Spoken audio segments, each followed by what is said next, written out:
Hi, it's Robert Mantell here again with the Trichotillomania Relief Specialists. You know, I once heard somebody say that the quality of our lives, that is the abundance we enjoy in any area of our life, is the average of the 5 people you associate with most. So, for example, your financial status is probably the average of your 5 closest friends or maybe business associates. Your position in your company, if you're working for somebody else, is probably the average of your 5 closest friends' positions there at the company. If you're a middle manager, for example, there at the company, your 5 closest associates are probably pretty similar in terms of where they sit in the company hierarchy. Your grades in school, if you're a student, are probably the average of your 5 closest friends there at school. If you're a musician in a band, and let's say you play the guitar, your skill level is probably the average of the skill levels of the other players in the band. This may well be where the phrase birds of a feather flock together came from. You've probably heard that, I'm sure you have. But as it applies to you, now that is someone we assume either personally struggles with trichotillomania, or maybe you have a loved one who struggles with it, consider that the degree of positive expectation that you hold about whether or not you're one day going to find relief is very probably the average of the 5 people you relate with most about it. Now, why is this true? Well, it's because, we're all social creatures. We tend to think like and act like and to speak like the people we're closest to. We tend to adopt their beliefs, their attitudes, and their values, whether or not they're actually true or worthy of being adopted.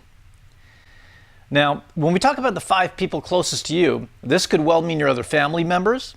It could also mean your 5 closest friends, assuming they know about your struggle with trich.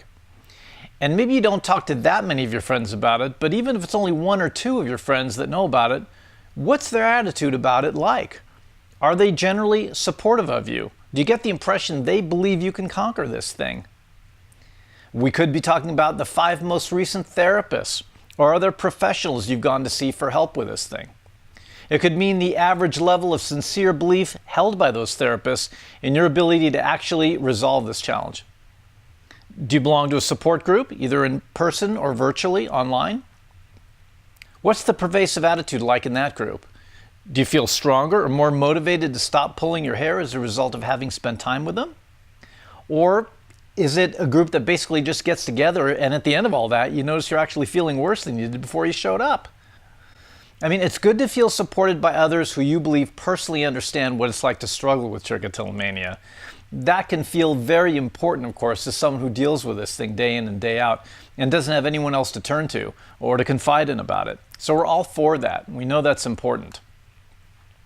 But if you were going to choose a support group, wouldn't you rather choose one that demonstrates a commitment to doing whatever it takes, no matter what, to hold out hope for and to be actively seeking a true and lasting answer to everyone's challenges with trichotillomania? Think of this.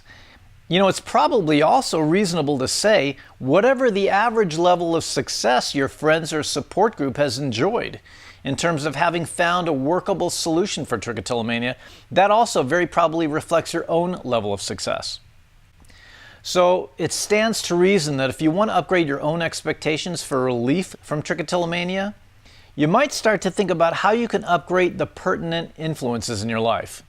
That means being more aware of the relationships you choose because they will impact you. And just to be clear, if you don't feel supported by those who you spend most of your time with, of course, I'm not suggesting that you just get up and leave your friends and your family and your job and move to another city. Of course not. But I am suggesting you could start to actively seek out and include new relationships with folks who hold a more positive mental attitude about this thing and maybe about life in general, and add them to your circle of friends and your circle of influence. Now maybe you say, well, I don't know anybody, or I live in a small town, or something like that. Well, that may be. But there is the internet. This has opened up a lot of possibilities for fostering connection, support, and influence. Through social media outlets like Facebook, you can now find a whole collection of communities of people who gather regularly to discuss and basically enjoy the camaraderie of others who share their passion, whatever that might be. It could be books, it could be music, it could be photography, it could be growing your faith or becoming healthier, or it could be a group of positive individuals who either suffer with or who have suffered with trichotillomania and who really want to move forward to do something serious about getting help. So looking for groups online is a great thing to be doing. Another way you could upgrade the brain trust around you would be to search for and locate readings by authors who the people around you are saying, wow, check this guy out or check this book out. Look for blogs written by people who light you up when you're reading about their ideas or their work. The bottom line here is don't just settle for whatever has shown up in your life so far. There's no need to do that. Instead, act to purposefully upgrade how you relate to your trichotillomania issues by intentionally upgrading the kind of relationships you allow to influence you. Let your important relationships know how they can be of greater support to you. Share with them what you need. Now that you're aware of how important positive expectations are, you really need to be honest about and honest with the company you keep. Search for the eagles out there and choose to soar to greater heights with them. It's only by rising above the mental fray of those with limited thinking about what you're capable of that you can gain the bigger, more grand perspective necessary to see what actually could be possible for you. Never settle, never give up. You don't have to. Never think you have no choice but to remain rooted in your struggle with trichotillomania. Set a higher standard for yourself. Expect good things. Have faith in what's possible for you. And go looking for those good things. They're out there, but you're only going to find them once you decide to do something different. After all, it's only by doing something different that you can possibly expect different, meaning better, results. So I'd love to know what you think about all this. I'd love to have you leave a comment below, whether you're watching this video at our blog site at blog.trich-free.com or at our Facebook page at facebook.com/Trichotillomania Relief, or at our new YouTube channel. There's a place for you to leave a comment, question, or suggestion. If you're watching this at our Facebook page, please be sure to like us and share this video. And you can also do that at our YouTube channel. We'd really appreciate your support. My wife and coaching partner Glay and I are really committed to getting the word out, that there really is a relatively simple, natural, and straightforward solution to most cases of trichotillomania.